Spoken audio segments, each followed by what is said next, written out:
ሁለተኛ ዙር ሁለተኛ እድል ተመዘገበ ማለት ነው። በሁለታ ማህሌት ዛሬ ደግሞ ናቲ ተገኘ። እግዚአብሔር ይመስገን። ነገ ደግሞ አቶ ግርማ መጨረሻውን ያሳምረው ፈጣሪ አምላክ ያንተን መጨረሻ ያሳምርልንና ነገ ደግሞ ያንተን ዝና ለመስማት ያብቃን እላለሁ።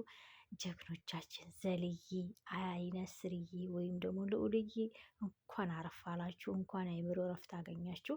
እንኳን እንደ እውነቴ ነው። እኔ ዛሬ የምትተኙት እንቅልፍ ይታየኛል፣ ምን አይነት እንቅልፍ እንደምተኙ ማለት ነው። እውነት እግዚአብሔርን በጣም ነው ደስ የሚለው። ሰላም ሰላም፣ ውድ ቤተሰቦቼ እንዴት ናችሁ? ደህና ናችሁ ወይ? እግዚአብሔር ይመስገን። እንግዲህ ዛሬ ዘልዬ ቤት ናቲ ተገኝቷል።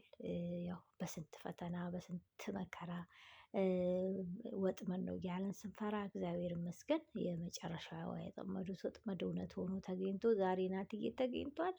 እግዚአብሔር ይመስገን። እንግዲህ እሱም እንደ እህቱ በጤናው ተመልሶ ደግሞ እንድንሰማው ድምፁ እንድንሰማ ያደርገን ነው የምለው።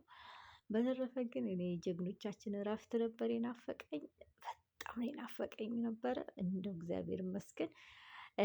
እንግዲህ ነገ ደግሞ እንደ እግዚአብሔር ፍቃድ ነገሮቹን ቅርብ አድርጓችሁ አቶ ግርማም ተይዞ እንግዲህ የእሱን ደግሞ እንግዲህ ማታ ነው ድሌ እንድንል ያስብለን፣ ማታ ነው ድሌ እንድንል ያስብለን እላለሁኝ። እኔ እውነቴን ነው እግዚአብሔርን በስማም ደስታዬ ደስታ አይደለም፣ በጣም ነው ደስ ያለኝ።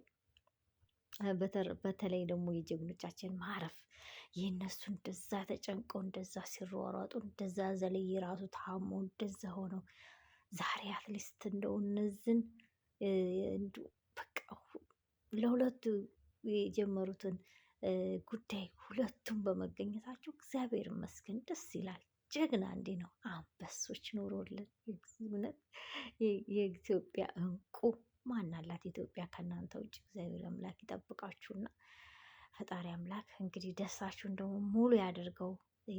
አውሬ ተይዞ እኛም ደግሞ በደንብ ደስ እንዲለን ያድርግልን እላለሁኝ። በተረፈ ውድ ቤተሰቦቼ በስደት ዓለም ያላችሁ የማዳም ቅመሞች በስደት ምንም አይንካችሁ እላለሁኝ። በተረፈ ደህና አደሩልኝ። መልካም አዳር